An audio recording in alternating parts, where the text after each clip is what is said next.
Hey guys, welcome or welcome back. Tisha here, back for another chapter reading of section 132, A Child Bride Forced into Polygamy by Helga Zeiner.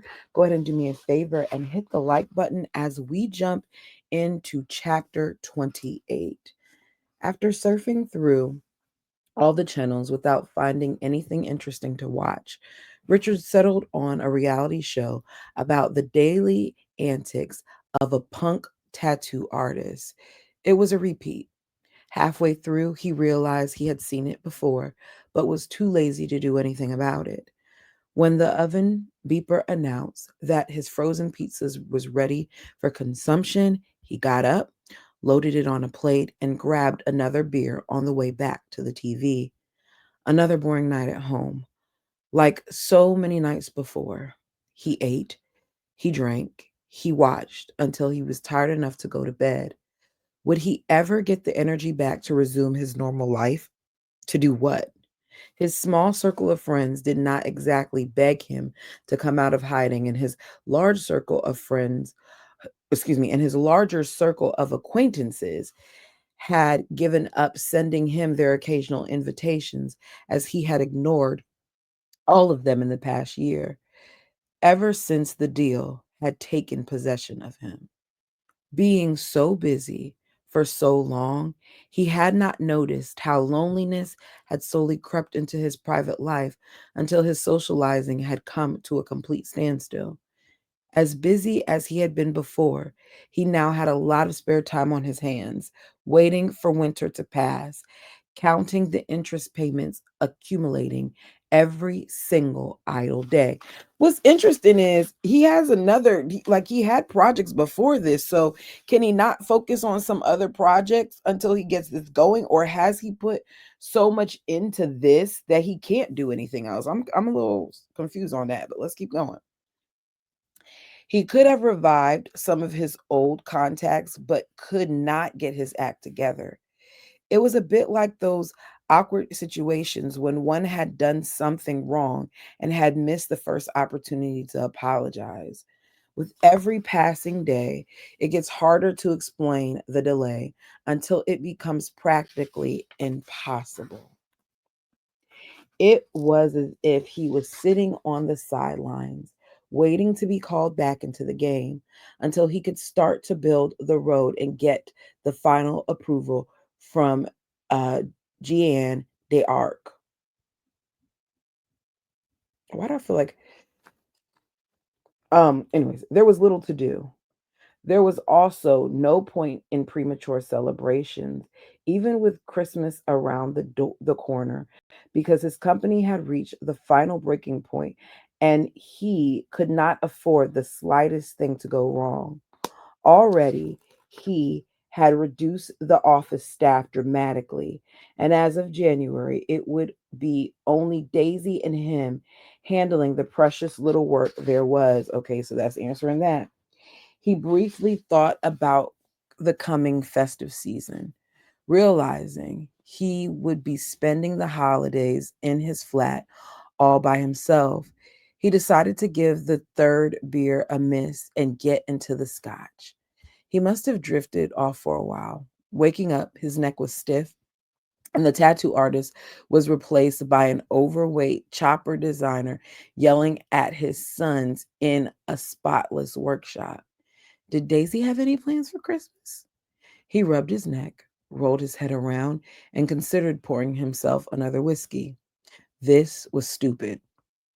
Daisy had limited her conversations with him to absolutely essential business communication ever since he had stormed out of Jake's idiotic sermon. Why on earth would he ponder over how she spent her holidays? It wasn't just because you stormed out, it's because you acted like a child and you threw a tantrum in her office and you broke her stuff and you were very rude and you were somewhat abusive. And she probably decided to keep her distance from you because she realized what a jerk you are, Richard. Like, let's tell the whole story, Richard. Um, why on earth would he ponder over how she spent her holidays? probably with some friends, drinking eggnog until she was tipsy and tired, and then she would go to bed, probably not wearing pajamas, snuggling under a duvet, totally naked. He pictures Daisy's lean body with those endless legs. Oh no, forget it. He would not go down that road again. What was the matter with him? Had his voluntary sexual abstinence since the disaster in the bar sunk to a new disgusting low, getting a cheap kick out of imagining his assistant asleep in the nude? This was sickening. Quickly, his developing hard on died on him again, and he poured himself another large shot. He just had to do something about his sex life. Whiskey didn't go so well with beer. The next morning, Richard did serious penance for his drinking excesses by quietly suffering on the treadmill until his headache subsided.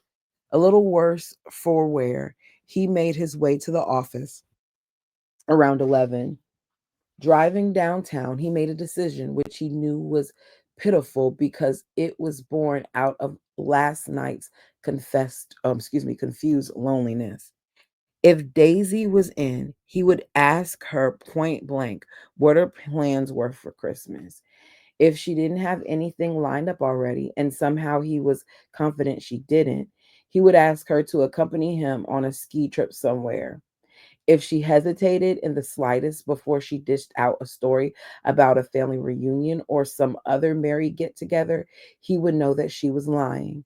Then he would tell her that he missed their friendship more than he had imagined and that he thought that they should just forget their differences over something so silly that he had already forgotten the reason. Go somewhere and have a hell of a good time together. See, you starting off wrong because you talking about forgetting differences and all those other things like she doesn't have a reason to feel away, number one. And number two, he's so accustomed to just getting his way. Like if you miss the girl, then go tell her you miss her. She could ski. He was sure of that. She was athletic. But if she would prefer a trip to New York for some of the famous Christmas shopping or to go to Las Vegas for some show, that was okay with him too. In his mind, he gathered all the valid reasons to convince her. As far as he knew it, she had spent her past Christmases at her parents' house in Calgary and on her return had complained about the boredom and the superficiality of the whole experience. Every year, she had got into arguments with her brother and sister in law, who, according to her, were conservative fools and had subsequently announced that this had been the last time. He imagined the real reason those visits had been so ill fated was her frustration over her love life. I just love how he just comes to all these conclusions, and I really can't wait for him to be wrong. At least I'm hoping he is. Y'all tell me what you think. So he was pretty sure she didn't have one. Maybe he should proffer his services in that respect. Here we go again. He cautioned himself, don't think along those lines. Maybe he should offer to accompany her to Calgary, but then he would have to endure those dreadful family affairs, which had never been his cup of tea or eggnog in this case. Anyway, wasn't she old enough to skip visiting her relatives altogether? She would be much better off enjoying some fun times with the good old friends like himself who shared her inborn dislike of forced celebrations. In his youth, he had spent most Christmas holidays with a handful of other leftovers at boarding school. The 2 week break was hardly long enough to warrant the long journey to Canada to see his parents, and he had told them every year that they needn't bother to fly over to Switzerland as he did not want to see them. He was happy with with his few friends who were just as lonely as him and just as determined to hide it. God, they have been sorry a lot. Every year he had been glad when his warm and fuzzy feeling holiday was over. And it still puzzled him why so many people were so crazy about keeping up the appearances of enjoying it. Give me one moment because the ice cream truck is loud. Surely, Daisy did not have many friends. She was always working and never mentioned any friends. So, apart from her family, whom would she see?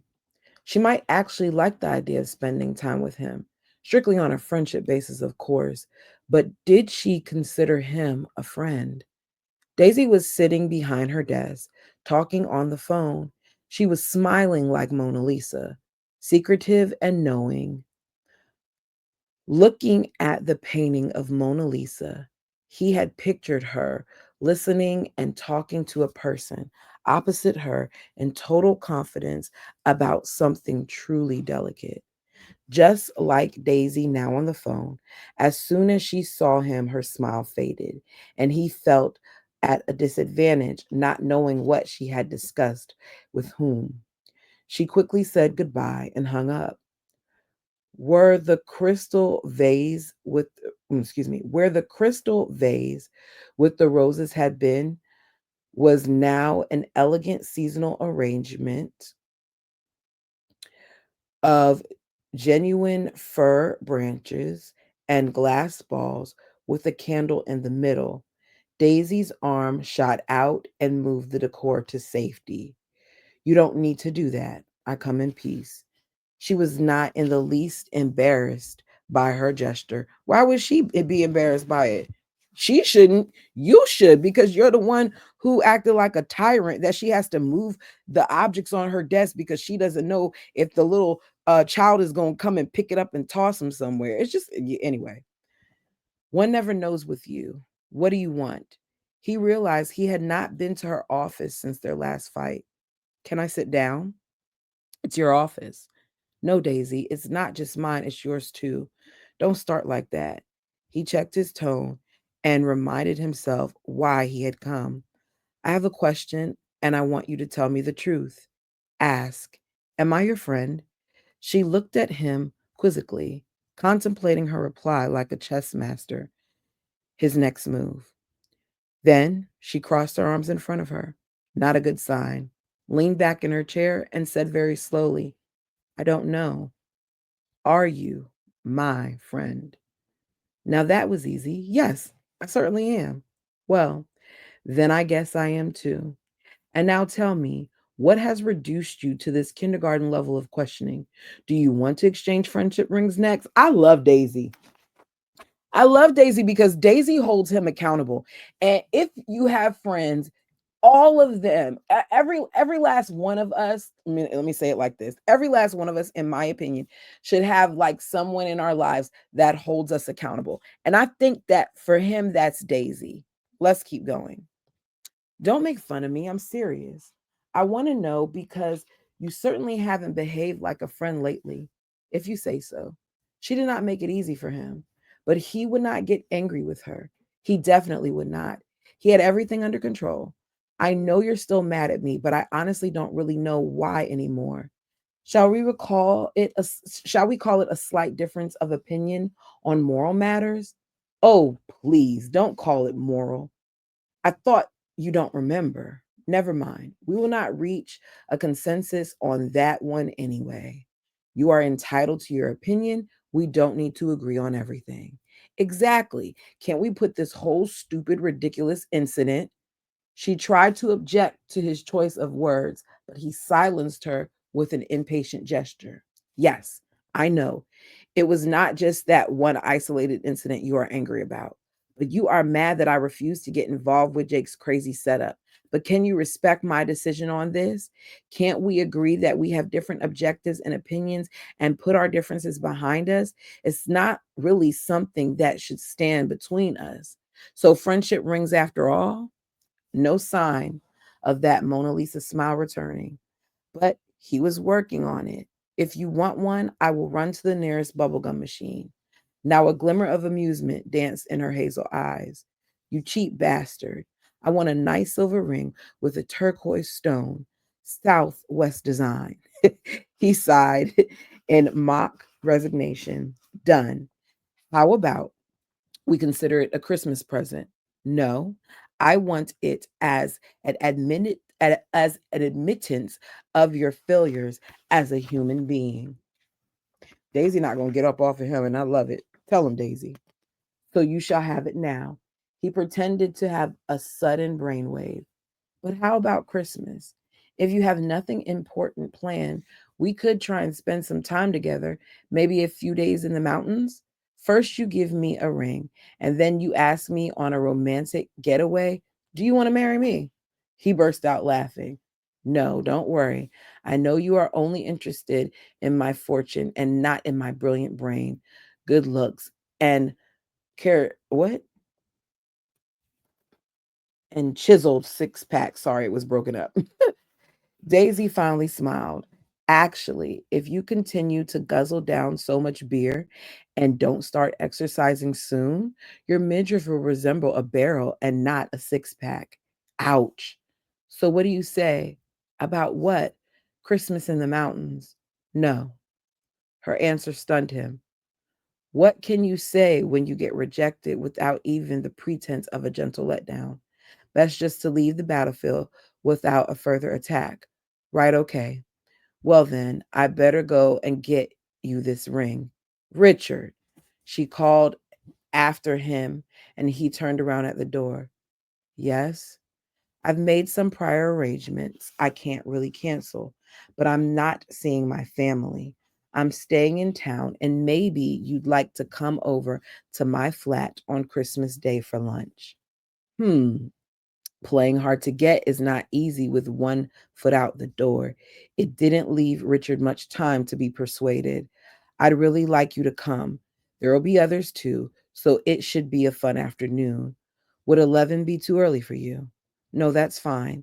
Going back to his office, he felt quite pleased with himself. He had at least weaseled himself into a lunch date. Taking care of a Christmas day had been the main hurdle to get through the holidays. And who knew, maybe he would meet somebody there who would distract him for the rest of the festive season. Daisy had said there would be others. As it turned out, he did not have to wait that long for some desperately needed female companionship. As long as Richard had lived in Europe, he had always disliked Christmas Eve. The major event for Germans was Christmas Eve, when the kids got their presents and everybody developed this cozy family feeling. Without family around, it could be a very depressing evening. All the pubs and the restaurants were either closed or catered to a few unsociable drunks unable to hold a reasonable conversation.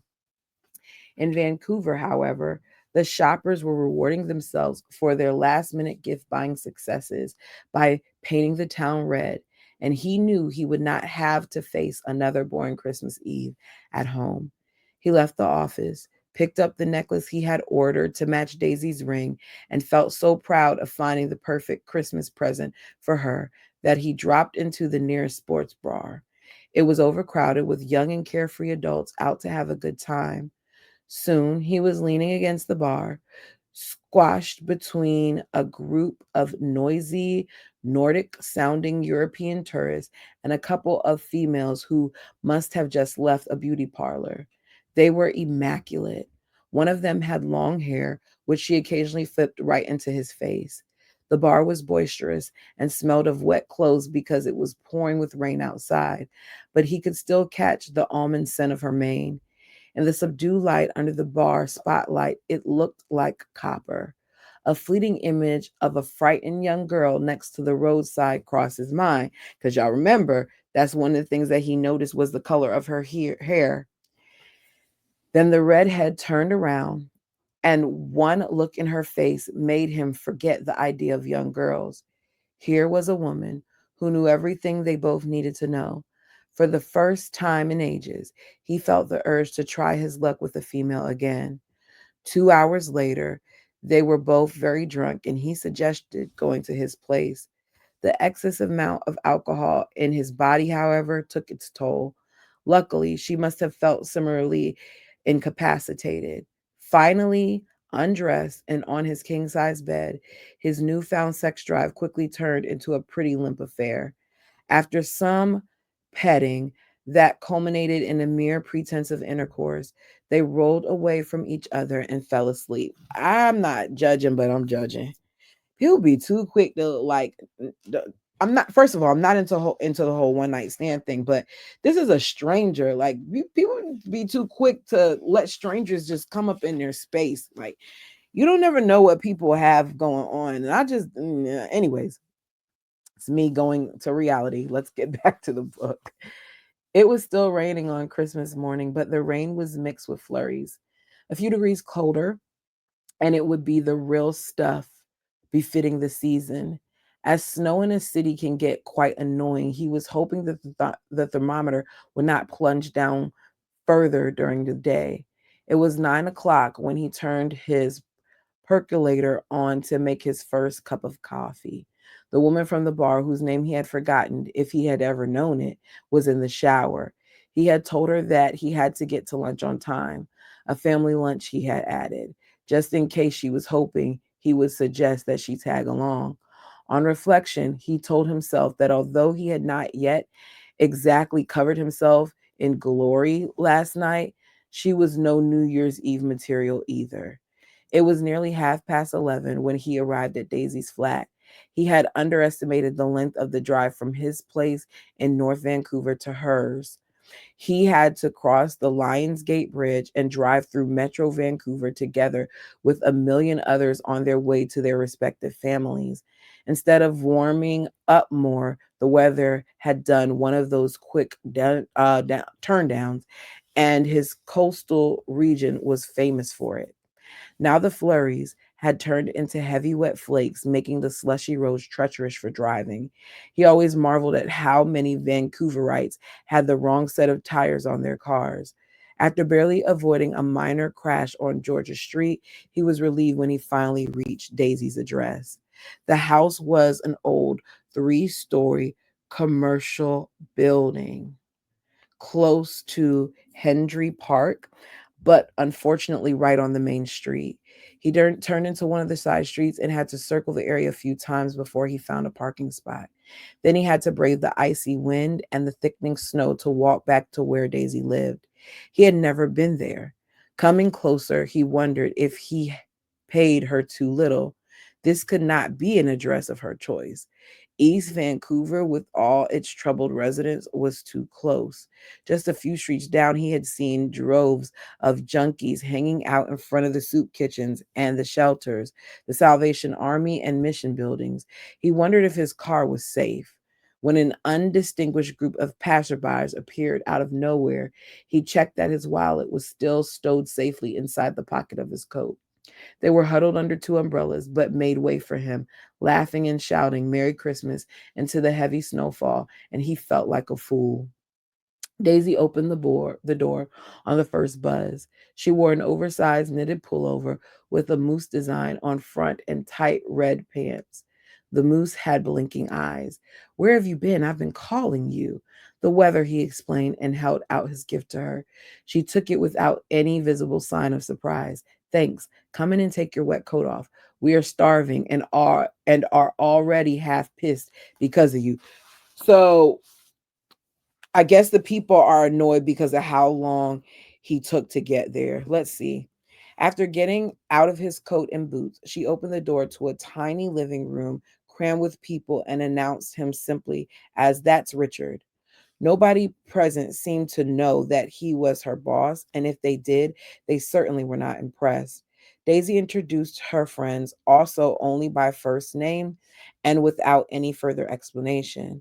There was a balding short guy with overcompensating broad shoulders, engrossed in an animated conversation with a pretty blonde, plus two other couples, all four of them rather ordinary and at first glance, who also continued their lively discussion as soon as they had greeted him. And then there was a single male sitting in the corner of the sofa with headphones over his ears. Richard found this a bit odd, but the guy was visibly younger than all the others in the room. Did Daisy have a brother? He looked up and acknowledged Richard with a brief nod. The fact that his arrival had not interrupted the other guests made Richard feel less conspicuous. He followed Daisy into the kitchen, which was twice the size of the living room. Somewhat relieved, he noticed the large dinner table with 10 settings on it. As usual, he did his math. There were 3 couples, and none of the women looked attracted enough to warrant any effort on his part. The outsider who preferred music to their company was male and therefore also of no interest to him. There was one woman short. See, he always like, why are you going in there trying to see if you can find a connection? Just go in there and be happy that you're not sitting there like by yourself um at home. And more than likely, I y'all okay, I'm gonna say that Daisy's got a man because he doesn't seem to know anything about Daisy, like at all. But we'll see. Daisy had told him that it was self-serve and he poured himself a glass of white wine, pledging that this would be the only one today. Anybody else coming? I had invited a nice girlfriend of mine with you in mind, but she had to cancel at the last minute. Looking outside, I can't blame her if she prefers to stay home with a good book instead of meeting my pock-marked, salacious boss. I have no pockmarks, but you are salacious, she taunted him. I certainly hope so. She unwrapped her present. Wow, this is nice. It matches my ring. She held up her left hand to show him that she was wearing the jewelry he had given her last week. Came closer and gave him a peck on the cheek. Thanks, boss. Hey, stop this boss thing, at least for today. Okay, but everybody here knows who you are. There's no point in hiding it. So, who is everybody? He asked casually, trying to make it obvious that he was not really interested, being a bit moody since he realized that he was now stuck in a party that would be pleasant but not exciting. He felt let down by it all and blamed Daisy for not organizing it better. Just friends, you'll get to know them. Go and talk to them while Jenny and I get lunch ready. She yelled into the living room, Jenny, let's get started. Blonde Jenny came and he traded places with her, getting involved in a conversation with the stocky guy who turned out to be a medical doctor and quite interesting. He specialized in sports medicine, which explained his muscular build, and told Richard all about the good advice he gave a select group of athletes training for the next Olympic Games. Richard became uncomfortably aware of his soft stomach muscles and straightened up a little to hide the developing bulge around his midriff. Daisy's call to the table rescued him from further discomfort. As soon as everybody sat, he forgot his previous reluctance to have a good time. Everybody was witty and entertaining, and they drank lots of wine. Everybody except the young kid, of course. Minus his headphones, he must have shut his ears down because he was not listening, and subsequently his mouth because he did not contribute one word to the conversation. Richard started to think he was deaf and dumb until he watched him lean over to Daisy. They were well into the turkey by now and whispered something to her. She had placed the young guy next to her, which practically confirmed Richard's assumption that he was a relative. She laughed out loud, and then the strangest thing happened. Daisy put her hand on his cheek and let it rest there for a moment too long. The way her face lit up when she laughed at the tenderness of her gesture was no sisterly behavior. Bewildered, Richard began to watch her closer, all the while disguising his interest with clever contributions to the gradually table talk. Um, mm, to the gradual deteriorating table talk. What was this supposed to be? The kid was barely of age. The more she drank, the more she demonstrated her affection for this toy boy. Why was she acting like this? She couldn't possibly be serious. Attracted to a young boy barely out of puberty? That didn't fit. He was no match for Daisy, with a little twinge of guilt Richard remembered last night. The redhead had been a stunner, but she was not his type either. Way too bosomy and direct. Daisy's toy boy did not drink a drop and never loosened up. Richard did not catch on that his name was Adam. Weird name for a guy, Richard thought, but Daisy seemed to feel totally different. She was more gregarious than ever, laughing and chatting with everybody, and every now and then turning to whisper to Adam as if she had to translate what was being said and joked about by her other friends. It was sickening to watch. Adam was smitten with her too, of course. Any guy his age would be delirious with pride if a mature woman like Daisy paid attention to him. A mature woman, for heaven's sake, she was making a fool of herself. Richard is bothered. Now, I don't know if this is really Daisy's guy. I wasn't expecting. I thought somebody else was going to come in. But it's funny to hear how bothered he is by Daisy possibly having someone. Richard had no desire to leave anymore, being way too engrossed in this childish display of affection going on across the table. But eventually, dessert had been eaten, coffee had been served, and taxis were called. Richard didn't raise his hand when Daisy asked who needed one, but she ordered one for him anyway. People began to make their farewells, politely exchanging phone numbers. Everybody got their coats and waited for their taxis to arrive. Everybody except Adam. He had settled on the sofa again, headphones over his ears, feeling perfectly at home in Daisy's flat. Chapter 29. Adam, the first man created by God out of his own rib, a man created for Daisy? What on earth did she see in him? Richard sat at his desk in his office and shook his head in disbelief. He shouldn't be asking himself this. He should rather ask himself why he was stupid enough to to hypothesize on the meaning of the name and associate that same with his assistant. But still, what on earth did she see in him?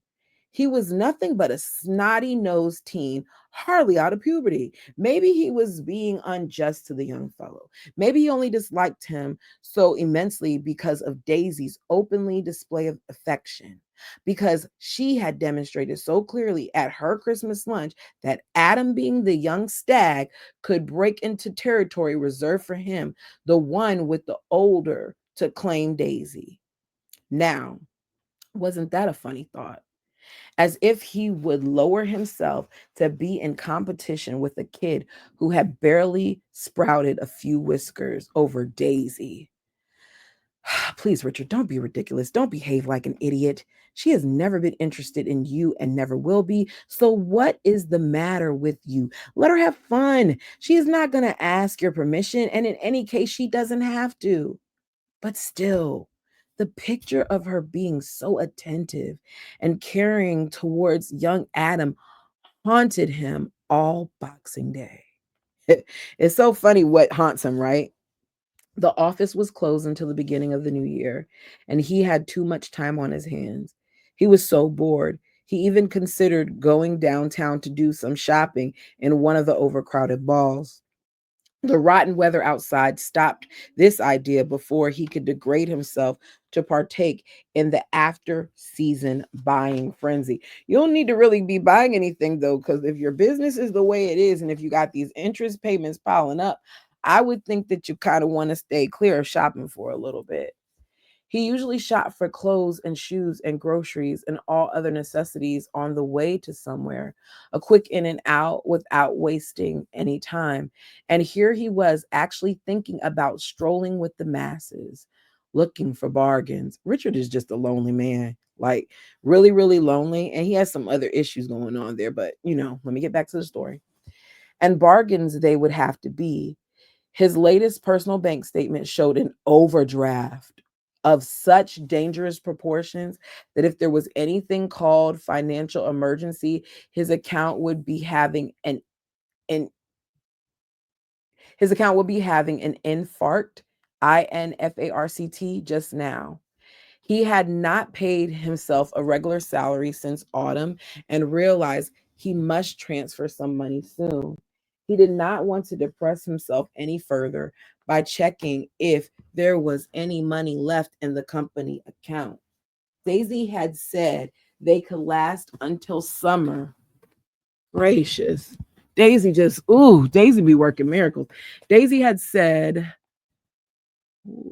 they could last until summer, and that was all he wanted to know for the time being. But what if she was wrong? He really should ask her. This was an important question and warranted disturbing her on her week off. Would she be upset if he called her while she was hanging out with this Adam toy boy? Well, to hell with that. He really needed to talk to her. He silenced his doubts by giving himself a legitimate reason. A boss can do such things. It has nothing to do with me feeling rejected. When Daisy answered after two rings, he thought he detected a playful swing in her voice. Great minds think alike, she said. I was just about to call you myself. Some words have a tendency to smooth over little annoyances. He felt better already. Really? Anything in particular? Actually, yes. When you left my apartment yesterday, I thought you acted a bit weird. Now he felt bad again. What are you talking about? In what way? I thought you didn't really want to leave, and I practically pushed you out the door. I'm sorry if it looked as if I wanted to get rid of you, but it just occurred to me too late that you didn't want to go home like the others. No, no, no, you got that wrong. I was fine. I don't think so. In fact, I am sure Adam was right. He made me aware of it, but of course by then it was too late. Adam again. Damn, Adam. Listen, Daisy, I told you I was perfectly fine, and I'm sure you and Adam have better things to do than worry about me. She gave him one of her quiet chuckles, tiny pearls rolling over her tongue, telling him that he amused her. Hey, boss, are you jealous? Of course not. Don't be ridiculous. You couldn't be. Not about Adam. Why not? He was getting very annoyed being the source of her amusement. I mean, of course I'm not. But in theory, strictly hypothetically speaking, of course, why shouldn't I be? He is a guy, and the way you carried on with him could certainly give an innocent bystander, or shall I say, by watcher, some ideas. Ooh, give one ideas. You sound like one of the Bronte sisters, Bronte. And you, sister, sound like you are justifying something you are doing that is out of character. If you want it without the bullish, let me tell you, I don't give a hoot whom you screw. So what exactly are you angry about then? No, don't say it. I think I know. Okay, give it to me. Maybe she could tell him what he could not grasp himself. It's not the fact that he's a man, she started. A man? Please don't insult my intelligence. He had to bite his tongue to keep quiet. You have not met before. It's his age. Like every man on this planet, you believe a woman should be younger than the guy she goes out with. Sure, that was it. As usual, she was spot on, and he had to agree with her. Yes. I guess I found it a bit revolting to watch you making a fool of yourself. I'm so sorry I offended you. The pearly laughter again. Oh, go to hell. But apart from having to point out to you, dear boss, that it's none of your bloody business, I can assure you that Adam and I are not an item. You got that completely wrong. And I wonder how you could even consider it. Didn't you always suspect me of being frigid? Until now, I did. Actually, I still do. But I guess you have forgotten yourself temporarily. Forgotten myself? Aren't we poetic today? Come on. Did you snuggle up to him? A little, yes. But it is very different from what you think. Call it motherly love if you want a label for it. Suddenly, he saw it in a different light. It was true. She had never kissed Adam or anything like that. My mother never displayed her affection that cuddly, but let's leave it at that. Can we now come to my reason for calling you? Sure. What did you want? He talked to her about his worries over the accounts. She gracefully accepted his excuse for disturbing her and gave him a quick rundown of their financial situation. It was bad, but not hopeless, she said, giving him permission to transfer a small amount into his personal account. Thank you, Your Royal Highness, he said. Don't hang up yet. Apart from worrying about you, there is another reason why I wanted to call you. Shoot. I was thinking about that offer of yours to go to the mountains for a few days. Does that still stand? As long as I can pay for it with that that measer or amount of pocket money you have just granted me, then yes, I would be delighted. I've got a small savings account. We could deplete that and live it up. No way. Where shall we go? He suggested driving up to Jasper, but she said she would like to go to the hold on. Ooh, Kootenays, Kooteneys. That's what I'm thinking, Kootenays. She had never been there. Personally, he didn't care where they went as long as he could get out of his flat for a few days. So he said, yes, fine, let's drive east, but allow me one more question. Are we going plus or minus Adam? Oh, shut up, you creep. When shall we leave? How fast can you be ready? Okay, let me find out. Daisy had asked him to give her until the next morning. Richard arrived at 7, circling her block 5 times before she came down with a gigantic suitcase. He double parked, jumped out, and heaved the monster into the trunk of his car. What on earth are you planning? He asked. I thought we were only staying until after the new year. That was 3 days away. A girl needs to dress for the occasion. The driver in the car behind him blew his horn impatiently, and Richard indicated with a popular finger signal to shut up and wait. An hour later, they were on the highway, one past Chilliwack, Chilliwack already, driving east. The Christmassy promise of snow had changed back to solid rain, which had then turned into a drizzle and eventually fizzled out. With the ominous heavy sky brightening up rapidly, it looked like a good day for traveling. Lighter clouds traveled with them and accumulated on the mountain barrier before hope. The sun broke through them every now and then to spread the illusion of spring by warming the inside of the car through the glass. Another hour, the weather changed suddenly and ferociously, reducing them to speed of a turtle on 4 wheels. Creeping along Highway 3 at less than 50 km per hour, they passed a number of cars in the ditch and one semi trailer lying sideways. Ooh, this isn't good.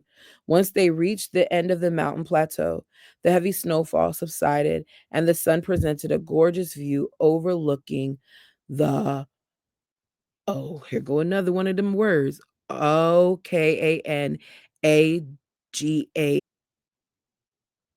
Okanagan, I'm going to say Okanagan Valley. Richard could have driven all day long, listening to music and Daisy's silence. At 4:30 it turned dark and he had to concentrate on the icy road to make sure they didn't finish up like those poor bastards stranded on the mountain highway. When they finally reached the hotel in Nelson, he was feeling as if he had chopped wood all day or done some other strenuous physical labor. His eyes were strained, his back hurt, and all his muscles felt like jelly. Daisy stretched like a cat when she got out of the car and said it was great to be here and that the air tasted like champagne. Richard had booked 2 single rooms, which were prepared for them already. They quickly freshened up and met in the lobby again. The hotel dining room looked too formal, so they decided to have a quick bite to eat in the local pub. After a fast beer and a huge plate of cheesy, spicy tacos, Richard felt a lot better, but the second beer hit him like a hammer, and he had to admit that he was dog tired. That night, he slept as deeply as a child with no worries in the world. The weather was on their side. It was cold in Nelson, but sunny. They rented cross country skis and spent the next 2 days on beautifully maintained tracks in the surrounding hills, coming back to the hotel only when twilight made it difficult to see the trails. Tired and exhausted, they replenished themselves with hot spice wine and enormous meals, which made them even more tired and totally relaxed. New Year's Eve was not going to be any different. There was no way they would make it till midnight, so they decided to give the hotel dance a miss and only show up for dinner. Daisy came down the lobby wearing the same black slacks and gray sweater as the previous evenings. She had pepped it up with a silky blue scarf and wore, Richard guessed in his honor, the silver and turquoise necklace and ring. Their activities in the fresh air with all the temperature changes had given her complexion a rosy glow and made her dark eyes shine. She looked exceptionally attractive. This outdoor life does wonders for you, he complimented her. But what did you pack in your suitcase? You wore that same outfit yesterday. How observant of you. I could explain to you that a woman needs to be prepared, but it would be a waste of time. Men don't get it. Now, come on, make me into this fabulous dining room. Oh, excuse me. Take me into this fabulous dining room and spoil me with the lavish dinner. He did. The food was first class. The wine list was not quite as extravagant, but at least it offered a choice of really good Okanagan labels, y'all. Y'all know me in these words. And he picked a sparkling wine that was, to his beer drinking knowledge, an excellent choice because it was the most expensive.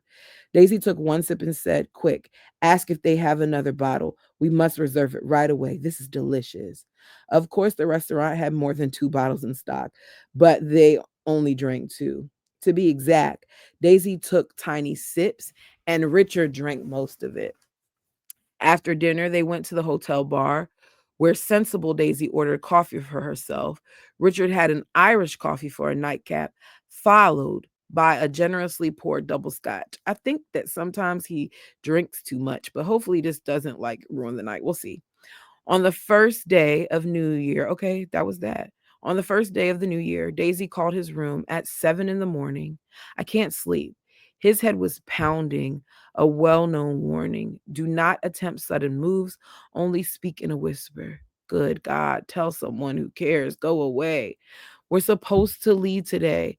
Checkout isn't until noon. Go away. I want to go for a drive. She had the second set of keys in her handbag. Why did she bother him? Fine, knock yourself out and don't call me again till 10 to 12. At a quarter to 12, the phone rang again, but it was the housekeeper reminding him to get ready for checkout. He asked if he could delay it for half an hour and if he could have a large pot of coffee sent to his room. Both posed no problem. They must have heard those requests many times before. Daisy called it exactly noon, just after he got out of a life saving 10-minute hot shower, feeling still not very fit, but at least human again. Are you ready? I will be in 10 minutes, but only if you promise to drive first part of the way. I need to check my snow vision first. Somehow I dread to open the curtains. I have checked this out and am sitting behind the wheel already. All you need to do is drop your room key off at a reception and come out to the parking lot. I am waiting at the back entrance. I've ordered coffee and I have told them not to bother. You what? How could you do that? I need my coffee. What's the rush? We should make use of the short daylight hours. We can stop at the next Tim Hortons and you can have all the coffee you want. Richard was not in the mood to argue with her. All he wanted was a cup of hot coffee, and his chances of getting one were better if he left the hotel quickly than if he reordered from the restaurant. I'll be down in a second. Oh, and Richard, I have a little surprise for you. Don't get mad at me. His fragile state did not like surprises, so he asked her what it was, but she had hung up already. Oh well, it couldn't be too bad. As long as she let him sleep for a few more hours, he would be fine. His BMW was hidden behind a black SUV with a Washington license plate, but he nearly did not see it and had to walk straight across the parking lot searching for it. When he approached, Daisy was sitting in the driver's seat as promised and started the engine before he even got in. He slid into the passenger seat, flung his small travel bag with an unceremonious thump behind him on the back seat, and had barely closed the door when she sped off. Hey, what's the hurry? He asked her again. We won't make it back home before dark anyway. No answer. She concentrated on turning into the main street, and he let her get settled and waited until they reached the highway. Okay, where's my coffee? Coming up. The next gas station with a Tim Hortons is yours. He sighed. And what's my surprise? Don't get mad. You said that before. You have to promise. Normally he wouldn't have, but he was in no mood for silly games and he just wanted to close his eyes. The brilliant sunlight was reflected by the undisturbed snow, hitting his poor bestowed brain with 1,000 sharp needles. He turned and reached back to get his sunglasses out of his bag. Before he could touch it, the bag moved. Oh, goodness. What did she do? It jumped as if the car had hit an obstacle on the road, but it hadn't. Then it slid sideways and the blanket on the back seat moved like a camel hump. Holy what is that? It really scared him to death. What kind of animal would hide out in cars? They were in the wilderness. Did bears really sleep through this whole winter? City guys like him did not like unexpected movements under blankets. Something's moving. Stop the car. Daisy, stop the car. She didn't. Not right away. And what made it worse was she didn't seem surprised. Daisy. He unbuckled his seatbelt and was practically on his knees, leaning over the backrest and staring at the hidden camel. Nothing moved anymore, and he gave total abstinence some serious consideration. Stay calm, I can explain. He sat back in his seat again, not wanting to look back. His future as a teetotaler loomed around the corner. You can explain what? She didn't answer for about a minute. When the sign she had been waiting for came up, she indicated, turned off the highway into the next rest stop, and brought the car to a halt. Now it was her turn to look back and glare at the blanket. Okay, guys, come on out. He followed her glance. The blanket moved in several places at the same time. He nearly screamed again. He was such a coward when he had a hangover. The back seat of blankets parted and out popped two heads. No, first four hands, then arms, then faces of two scared young boys. What in the world? If a movie studio ever auditioned for two urchins for a Charles Dickens novel, those two would have been the perfect choice. Tousled hair, hollow cheeks, long, scrawny necks, and wide eyes. The misery of an abusive childhood personified. Richard's jumpiness was replaced by blank astonishment. Jesus, what is this? Daisy was more concerned with the well being of her passengers who crawled from under the blanket into full view. She tucked their bare arms back in. They wore short sleeved t shirts. Don't worry, he doesn't bite. I told you he would be a bit startled. Then she sighed deeply and turned back to him. Richard, these are two boys that I picked up this morning. This is John, and that one is Matt. We are taking them back to Vancouver with us. Sure, why not? He lost that sense of reality, wondering who was more mad, her or him. So now you're into picking up young boys. Does Adam know this? Of course, they are friends of his. He waited. Don't be daft, Richard. Haven't you guessed by now? They are just like him. He waited some more. They belong to the Lost Boys. Oh, wow. Oh, wow. Okay, let's keep reading. I didn't know this was going to be so long, but some of you like the longer reading. So here we go. The term Lost Boys triggered some vague memory of Daisy's mentioning something about boys being kicked out of polygamous communities. But Richard was too flabbergasted by the presence of her precious load on the back seat to accept her explanation at face value. He needed more detailed clarification, so he waited for her to speak. Okay. She resigned herself to the fact that he would just be sitting there and staring at her dumbfounded until she elaborated. Adam had to leave Bountiful when he was 15. He had begun to ask questions and rebelled against the system. They dumped him at a gas station in Kamloops. Normally, boys like him have little chance.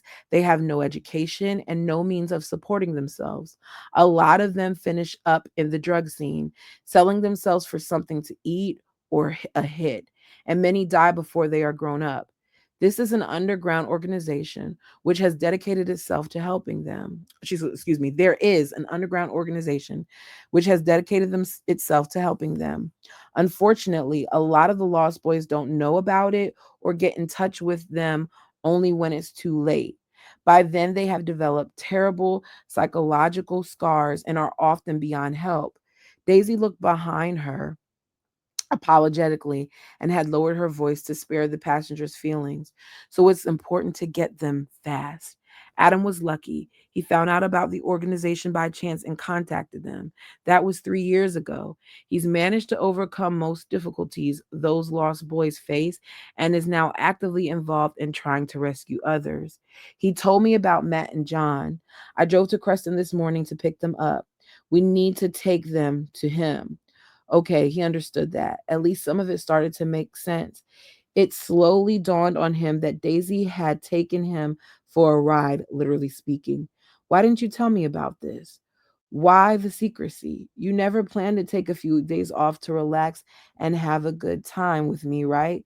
This whole trip was organized to pick up those guys.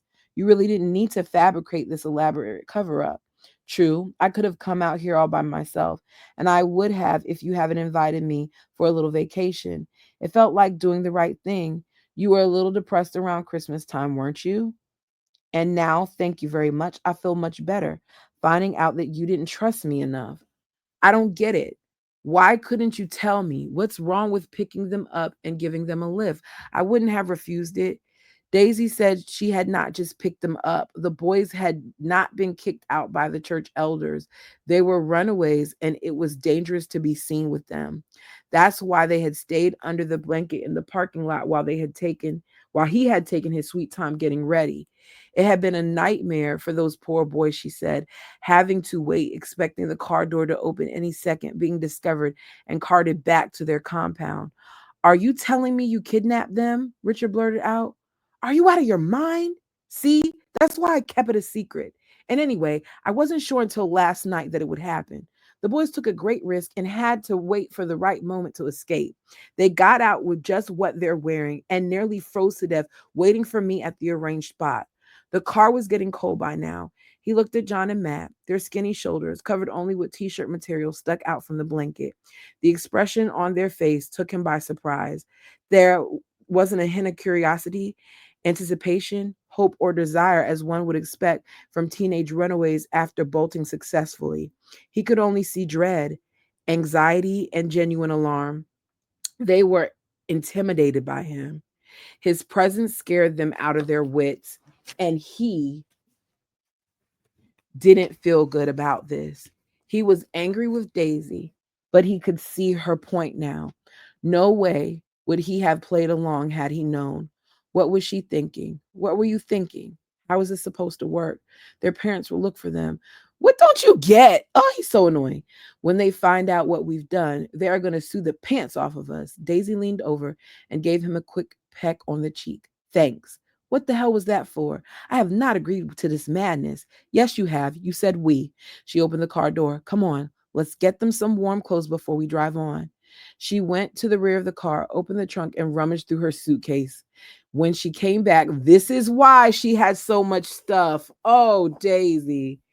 When she came back with two fleece sweatshirts and two padded jackets, he finally understood the reason for her excessive luggage. He felt like such a sucker, but he did not object to driving on to Vancouver. Those boys, with haunting fear in their eyes, were not his responsibility. And unless he had a car crash on the way to their destination, they had nothing to do with him. All right, that's where we're gonna finish it right now. It's so crazy to me how Richard is still a jerk that doesn't get it. You guys, let me know what you thought about these two chapter readings. I know it was a little bit longer, but hey, why not? Anyways, enjoy. Thank you so much. Like the video as it helps the channel. Until next time, peace.